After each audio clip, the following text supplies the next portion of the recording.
When I met my husband very early on, it became clear, that we were in love. We decided that we would have kids and had Stephen first, our son, and then had Maggie 2.5 years later. We had a beautiful family life.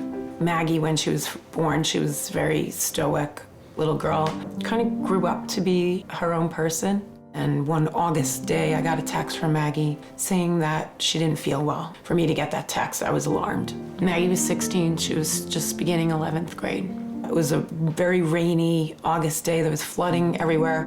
But on the way home, I made an appointment with her pediatrician. When we got there, her pediatrician said her abdomen didn't feel well and said that we better head over to Huntington Hospital to the ER. And in that time, Maggie's pain increased to the point where they had to give her morphine. They wheeled her into the CAT scan room, closed the door on me, and I heard the tech screaming. I burst through those doors. Maggie was laying on the gurney, passed out, and then I was screaming because I thought she was dead. Maggie had emergency surgery that night to stop the bleeding. She bled internally for 2 days straight in Huntington Hospital. She wasn't right from August till October, and I kept begging them to please do more tests to see if something was wrong. I had a strong instinct that something was much worse. I took her back to her pediatrician because she was complaining of increasing pain again. What they thought was a hematoma that they were gonna drain, it burst again. And Maggie passed out from blood loss. It was in that surgery that they saw she had cancer everywhere.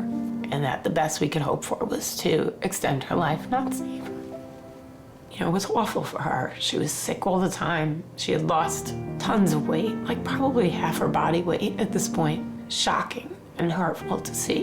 It was really almost an impossible journey for a parent. Last thing Maggie said, and she lifted her head up off the pillow. She opened up her eyes and looked around the room and screamed, "Mom." She didn't want to go. She died on June 1st of 2017.